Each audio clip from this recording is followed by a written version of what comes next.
कुछ ऐसी बातें की, वायदे किए जो यूक्रेन के लिए किसी बड़ी तबाही से कम साबित नहीं होंगे। इधर 72 साल के राष्ट्रपति पुतिन ने साबित कर दिया है कि जंग का असली बाजीगर रूस है।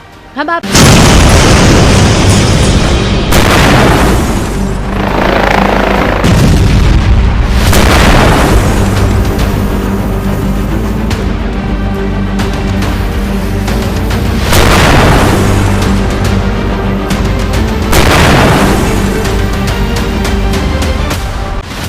रूस यूक्रेन जंग के असली बाजीगर पुतिन साबित होने जा रहे हैं। 36 महीने में यूक्रेन की 22% से ज्यादा जमीन पर कब्जा कर लिया है। ट्रंप को मजबूर कर दिया है कि वो रूस की हर शर्तें माने। यहां तक कि पुतिन ने यूक्रेन के लिए नेटो के सारे दरवाजे भी बंद करा दिए हैं। लेकिन उसके बावजूद पुतिन की रूसी सेना अब कीव पर कब्जा करने की तैयारी कर रही है। न जमीन मिलेगी न कब्जा हटेगा। क्या पुतिन का ट्रंप प्लान एक्टिव? क्या पुतिन की हर शर्त अब मानेंगे ट्रंप? क्या जेलेंस्की का बुरा सपना सच हुआ?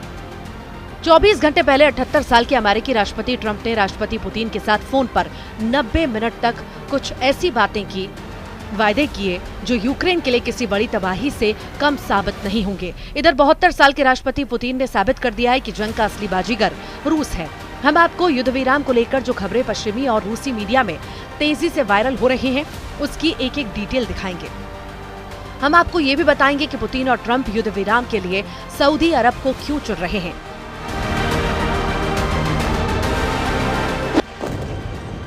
साथ ही ये भी दिखाएंगे कि अमेरिका अधिकारियों ने अब ये कहना क्यों शुरू कर दिया है कि नेटो में यूक्रेन को शामिल करना बेहद मुश्किल।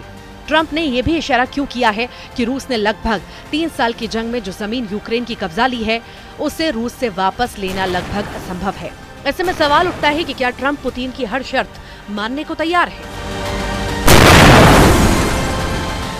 और दूसरा सवाल, युद्ध विराम से अमेरिका को क्या फायदा होने वाला है?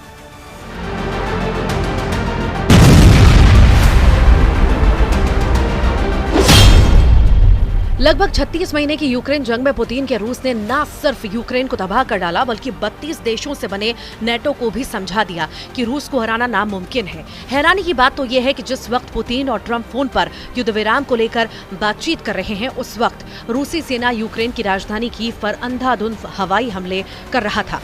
अब सवाल उठता है कि ट्रंप ने पुतिन से 90 मिनट तक फोन पर ऐसी क्या बातचीत की है जिसने यूक्रेन के होश उड़ा दिए हैं। 20 जनवरी 2025 को राष्ट्रपति की शपथ लेने के बाद पहली बार ट्रंप ने पुतिन से युद्ध विराम को लेकर बातचीत की।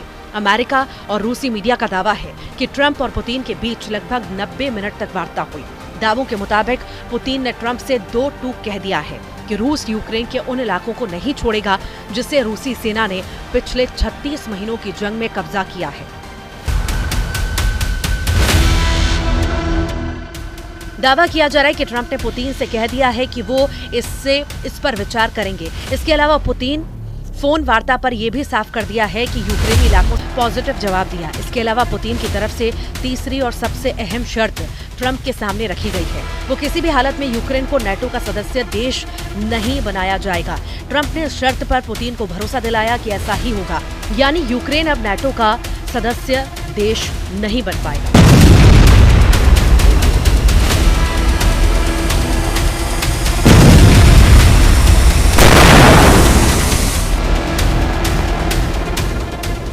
पुतिन के बेहद करीबी और रूस के पूर्व राष्ट्रपति दिमित्री मेदवेदेव का दावा है कि भले ही ट्रंप और पुतिन के बीच युद्ध विराम को लेकर लंबी बातचीत हो गई हो, लेकिन इससे रूस के मिशन और मकसद पर कोई असर नहीं पड़ेगा। सख्ता तेवरों के साथ पुतिन के करीबी दिमित्री मेदवेदेव ने जो ताजा दावे और बयान दिए हैं, उसने राष्ट्रपति ट्रंप को साफ संदेश दिया है कि रूस झुकने वाला नहीं है और न ही यूक्रेन की कब्जा की गई जमीन को रूस छोड़ने वाला है। रूस के पूर्व राष्ट्रपति और रूस के सुरक्षा परिषद के उपाध्यक्ष दिमित्री ने अमेरिका और पश्चिमी देशों को साफ संदेश दिया है कि पश्चिमी देशों को ये समझ लेना चाहिए कि रूस को हराया नहीं जा सकता। दिमित्री ने अमेरिका और डोनाल्ड ट्रंप पर निशाना साधते हुए साफ कहा है कि इस दुनिया में कोई एक मुख्य देश और उसका सर्वोच्च शासक नहीं हो सकता। घमंड में डूबे अमेरिकी नेतृत्व को सीख लेना चाहिए कि रूस को झुकाना नामुमकिन है। इस सच्चाई को जितनी जल्दी पश्चिमी देश समझ लें, ये उनके लिए उतना ही बेहतर होगा।